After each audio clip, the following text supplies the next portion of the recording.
Welcome to another Volti Audio One Take video. How y'all doing? That somebody asked me, that's an espresso machine. Um, I would love to have a real espresso machine. I would be very interested in that. But man, that's just another thing in my life, right? Cheers.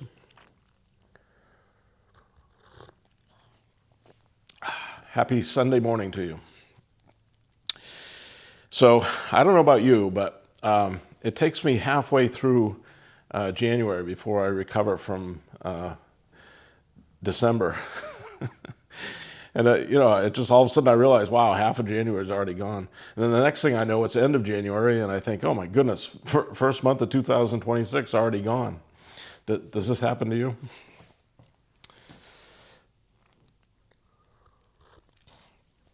So listen, I'm going to be all over the place today with subjects. I do have notes. They're taped to the bottom of my camera, so I have cheat notes, and keep me on track here because I have a busy day today. But I had to stop and do this video for you, and I just have this list of things that I could talk about, like this one.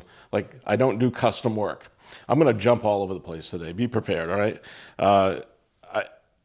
Every once in a while, somebody will ask me if I can custom build a pair of speakers for them, or, heavily modify something I already have. I can't do that. I have certain models of speakers that I offer. That's what I offer. If it's not enough, I'm sorry. I hate to lose your business, but I just can't do the custom stuff.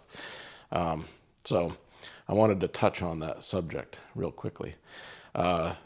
We have all we can do to keep up around here, with what we got going. I can't even find time to do new development. You know how many speakers are floating around in my head? And I just, I can't even find time to work on that, which is disappointing because I have such cool ideas for stuff.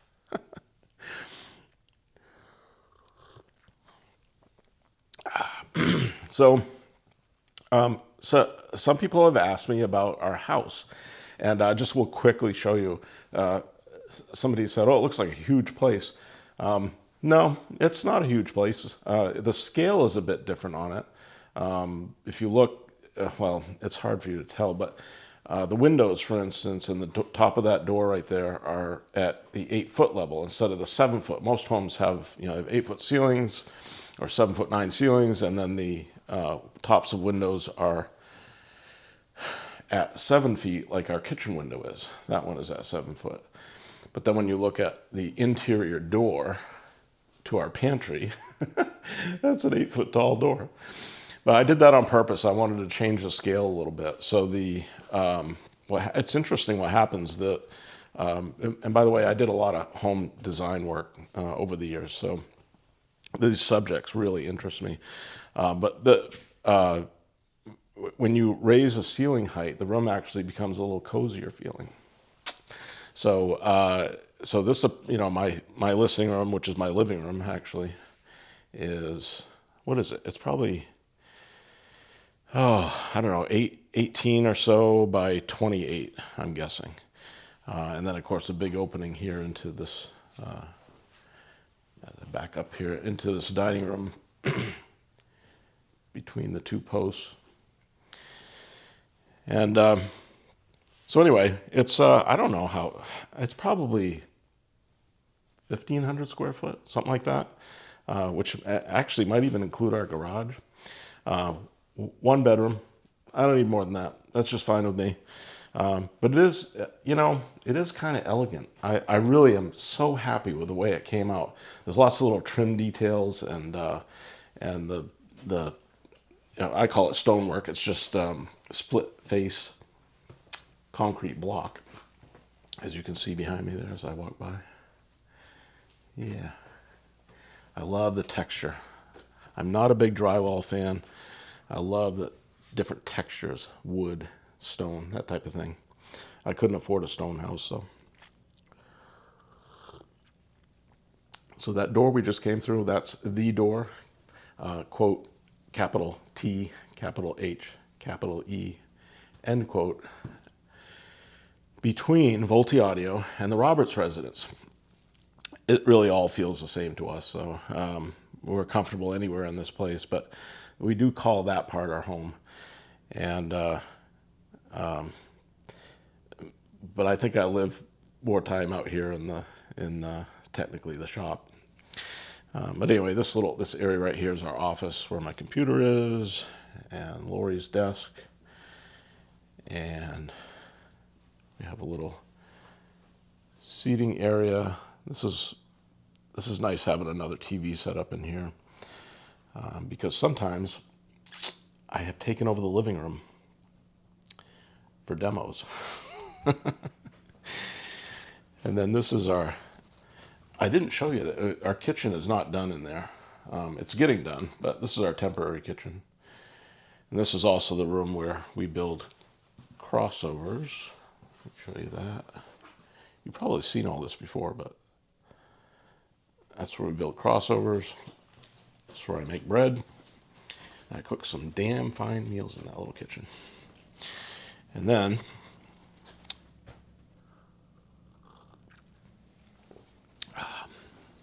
the paint room. And I'm going to turn you around here,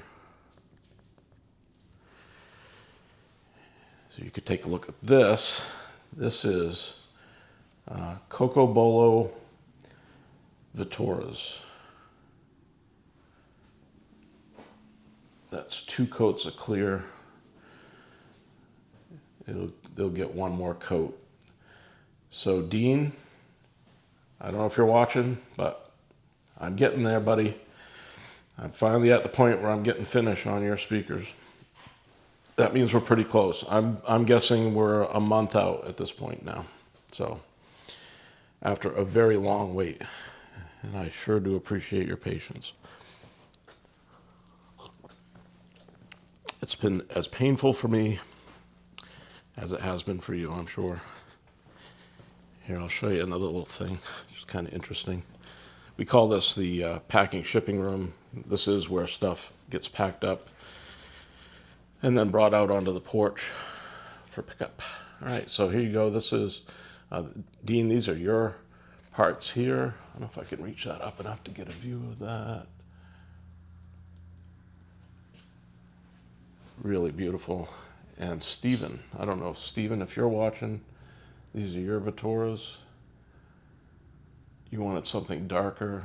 Actually, you asked for black. And, well, that's as black as I could get it. My design sensibilities took over. Sorry. All right, so what else we got in here to show you?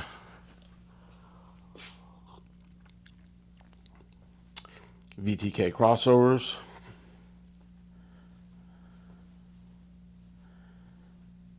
And Chad's been putting some cloth on horns.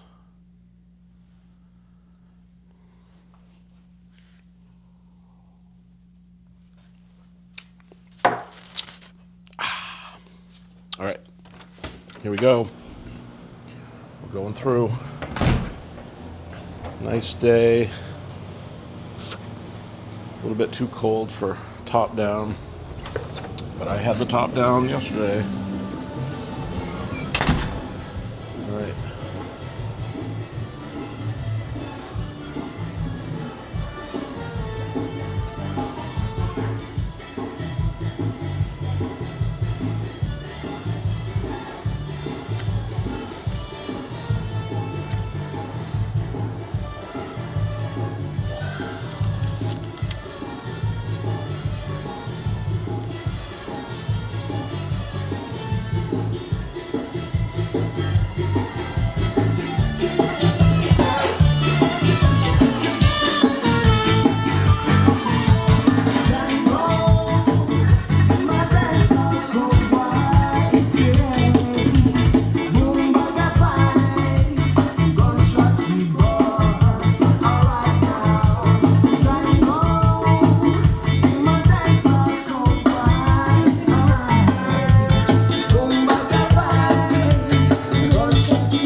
All right, there you go.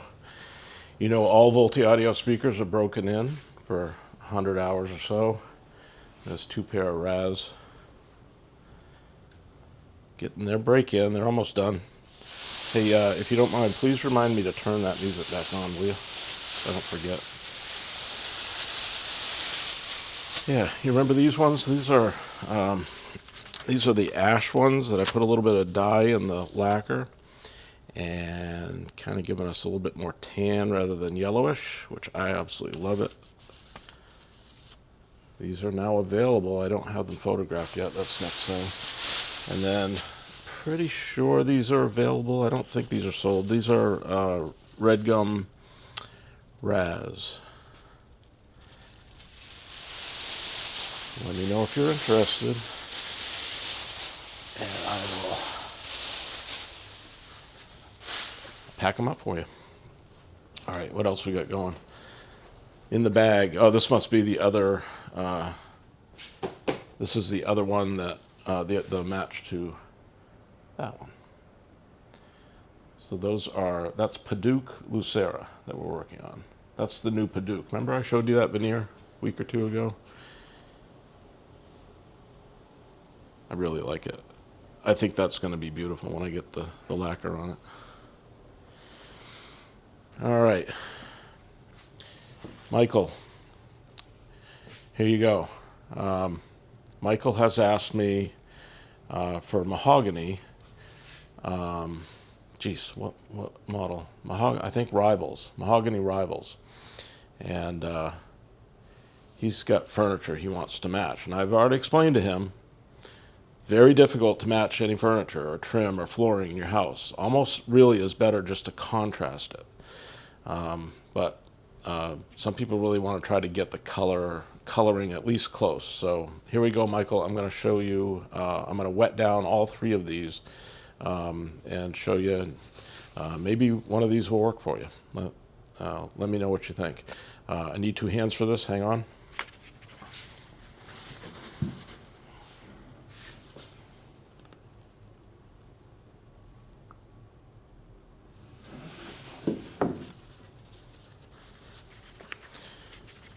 All right,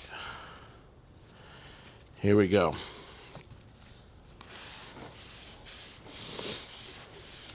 I think this is the closest one to the picture you sent me.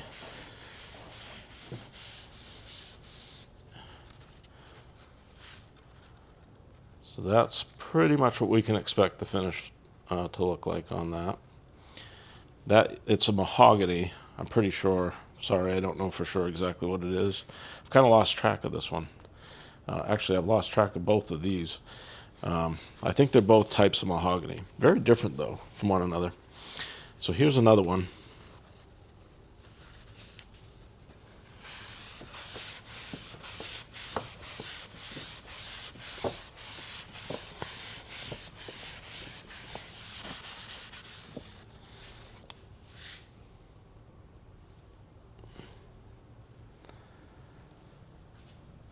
So this one has a little bit more open grain. You see that grain pattern right there? And this one does not have that. This one is very straight grained.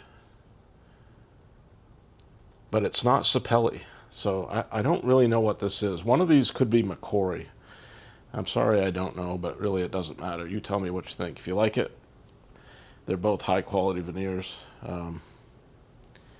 And I think both of them beautiful.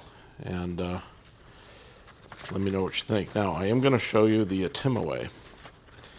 And we've seen this before on my channel.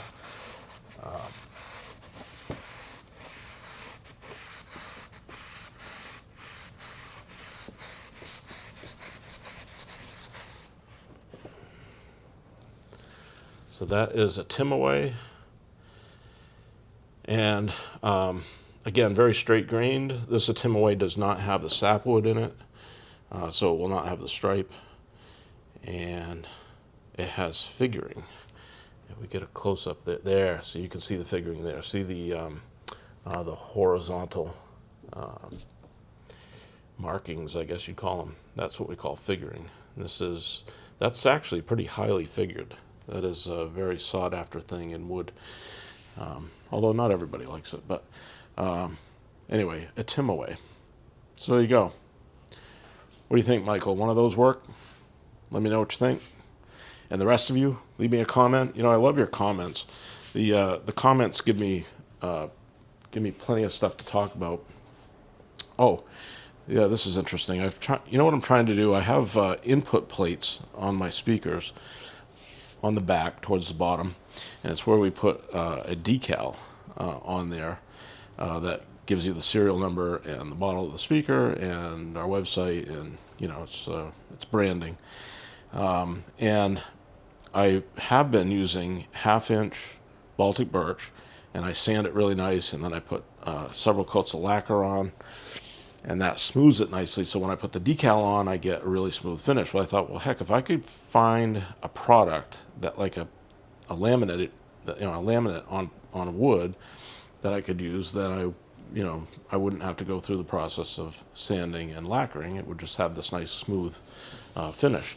And so I bought a piece of what I thought was laminate, or what I call laminate, which would be countertop material, like Formica, and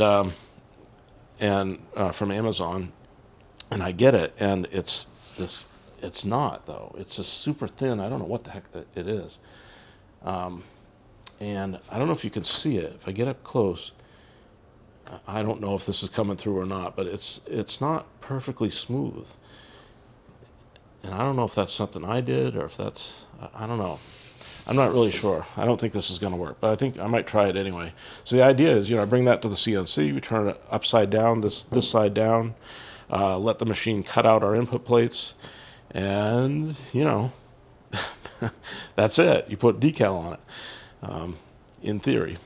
Anyway, just experimenting, seeing if I could save a little bit of time to be more efficient. So there you go. Yeah, these RAS right here are going to be available soon. This is Coco Bolo. I already did one pair of these. I don't know if I showed it on the channel or not. I think I mentioned it to somebody, and they bought them, so they're gone. And I have this pair, and one more pair will be in Coco Bolo. We'll put that beautiful brown cloth on, the same cloth that I put on the Coco Bolo Rival SEs, which sold, by the way. Sorry if any of you were thinking of those. They are spoken for. And if you're interested in these RAS, let me know. Look how cool that is. So now look on the other side, and I'll get a close-up of this. And here the knot fell out. It's not a knot. So I will have to color this in and make you believe that it's a knot, even though it's not. All right, there you go. Bear with me. I gotta get you set up here because my arm is killing me.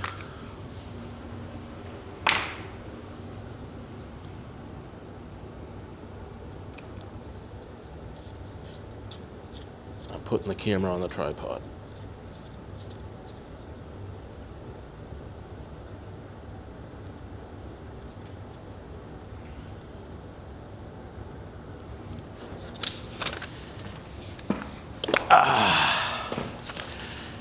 Whew.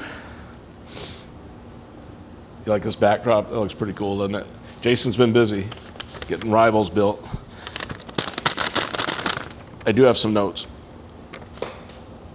And I told you I was all over the place here with this. So what's my next thing on the list? A DSP thing still.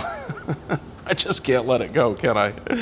No, but I had this one thought, right? I just had this thought about another thing about DSP. I thought, I know what it is. I know why some of the comments, and I've also heard from a couple people, you think I don't understand, potentially, you think I don't understand about the superiority, the technical superiority of DSP. I get it. I do get it. I understand it. I just don't care. Why don't I care? because I care much more about signal purity. And I think this is something that eludes many audiophiles. I know that it eluded me when I was younger, the clipshophile that I was, the clipsh head. And I've met an awful lot of clipsh people over the years that are just like the way I was. And we don't think about, clipsh heads don't think about signal purity. Doesn't even register. It's not even, we're more, like, hey, look, my pant legs are moving from the bass. That's where we're at. And I'm not saying it's a bad thing. I'm just saying there's a difference. There's a lot of different ways people enjoy stereo systems, listening to music on stereo systems. Some people are really focused on the gear, really focused on the power and the slam. And man, I get it. I really do, because I've been there. And I still appreciate it too. If you haven't discovered, how the system can disappear and leave the music behind, if you haven't really got that, then all of my dribbling on about signal purity must sound like Chinese language to you. So I get it. But anyway, I just wanted to touch on that subject again. Probably not the last time I'll talk about DSP. Let's see. Somebody made a comment in the comment section. It was really cool. He said something to the effect of, "Can you tell the direction of the keys of the piano from the recording as you're sitting and listening?" Isn't that interesting? And it's something that I have thought about many times as I sit and listen. Yeah, I can tell the person is back to me. Their back is to me. I hear the high notes over here. And other times you can't tell. But isn't that an interesting thing to think about? Super tweeters. Somebody brought up super tweeters. I wondered when somebody would bring up super tweeters. Super tweeters. So, I don't really know the definition of a super tweeter, but I assume that it is a tweeter that is playing above what the normal tweeter is in the speaker. So I'm assuming some people are talking about over 20,000 hertz, maybe 30,000, 40,000 hertz, something like that. Do we hear that high? I don't know. I don't think I do. Can you sense that it's there? Maybe. I wouldn't surprise me. Wouldn't surprise me a bit. I can tell you from my experience with just tweeters, just talking about my own tweeters, and how I tune them, because I do tune them, and I do push high frequencies a little bit, above 10 kilohertz. And I suppose I do that partly because I feel like I need it. But more, the reason that I push those high frequencies up a little bit, and by the way, I'm saying push, but I'm not really pushing anything. I'm tuning, I'm contouring through the crossover to get that little bit of a tilt to it so that it pops up on the upper end. And I'm using tweeters that reach up there. Not many high sensitivity tweeters get up there. Lots of 90 dB tweeters, right? Soft domes and stuff get up to 20 kilohertz. All kinds of them. There's some really nice sounding 90 dB tweeters out there. I understand that. I need something that's 108 dB, okay? So here's your challenge. Go find a 108 dB tweeter that can play above 10 kilohertz. Go ahead, do it. Let me know what you find. I mean that, seriously, let me know, because I want to know. There's darn few of them, let me tell you. I that many since I've been in this business. And they end up in my speakers. It's one of the reasons why Volti Audio speakers are the best high sensitivity speakers in the world. And if you listen closely, if you sit down and listen closely, you'll realize what I'm talking about. The high frequency extension of Volti Audio speaker is excellent. It's a 10 of 10. It's absolutely the best out there. And how do I do it? Well, I find really good stuff. No fooling around. I mean, I buy a lot of tweeters, a lot of drivers, a lot of horns. I play around with a lot of stuff. I have spent countless hours working on this, and then I manipulate. And so I end up with a tweeter sound that I think it kind of is along the lines of what many people call super tweeters. Although, mine are playing down to the RAS cuts out around 9 kilohertz, which is very high crossover point for me. That's an oddity. I really like the 6K crossover point for tweeters. And but yeah, to have that extension and to have the highest octave be higher in output than the octave below it is it's super tweeterish, I think. And I don't think I hear very high frequencies. I think at my age I've kind of lost that. Although who knows? Can you tell from a hearing test? I mean, come on. Have you been for a hearing test? I won't go anymore. I think they're ridiculous. It's so inaccurate. I mean, come on. This is how it looks, right? This is how it looks.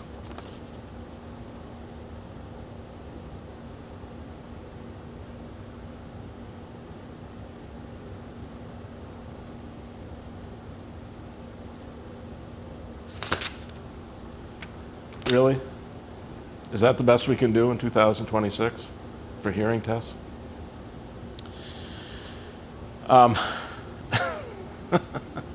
So I don't go for hearing tests anymore. But anyway, I don't think I hear super high frequencies, but I can sense that they're there. I know when they're not there. So this idea that, well, you can't hear 30 kilohertz, so it's ridiculous to even try to have something playing that. The idea of that, I don't know. I'm not sure I go with that. I think maybe there's some validity there. I think there might be something to that. But here's what I would say to you about high sensitivity speakers, is that it is so hard to find any high sensitivity tweeter that can keep up with my speakers. I highly doubt you're going to find a super tweeter, so labeled, that goes to 30 or 40 kilohertz, that can even come close to being loud enough to be heard with my speakers. I think super tweeters work very well in the 90 dB range, perhaps 85 dB, those types of speakers. But the idea of using high sensitivity to speakers, yeah, not buying it. All right.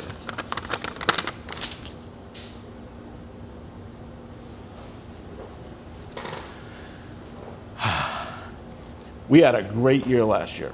I'm going to end on this note because it's a high note. And I mentioned to you before, so people ask me, how many speakers a year do you sell? I've been saying, for the last couple of years, I've been saying 40 pair. Well, let me tell you, in 2025, we sold 51 pairs of speakers. That blew my mind when my wife gave me that information. I couldn't believe it. 51 pair. How in the world did we do that? I don't spray finish on a pair a week. Do I? I guess I do. I mean, we actually have more speakers. We have more inventory right now than we did at the beginning of 2025. So it's not like we depleted inventory. So, man, that's too much. I don't want to do that. I really don't. 51 pair. And what was cool about that too is that we sold pretty much equally Raz, Lucera, and Rival, and that surprised me too. I wasn't expecting that. I expected more Raz than anything else, because of the price. So, anyway, it was a great year last year, our best year ever, and it's already starting out good again this year. So we're chugging along, keeping it going, and just a big, huge thank you to everybody for support and for all the kind words, and yeah, for all the transfers of money. I ask my preferred method of payment is bank transfer. It's so simple, and it's so right on. It's the next best thing to cash. And but it takes a lot. My customers often go through a lot to make those bank transfers, and I appreciate it. Thank you very much. It makes things so much easier on my end. And once again, I just say I have the greatest customers. Volti Audio just gets fantastic customers. Thank you all. Appreciate it. I'm going to keep doing these videos, man. Just keep doing it every week. This is what we do, right? If you're new here, welcome new subscribers. If you're new here, this is what we do. We get together once a week. You could think of it as Sunday morning coffee, or you can think of it as Saturday night beers at a bar. But that's kind of that's the vibe. There's no makeup, and there's no special lighting. There's very little prep. There's no production. There's no editing. We're keeping it real, right? And I'm going to continue to do that all the way through 2026 and beyond. And you know what I always say? Trust your ears and have fun. Catch you on the next one.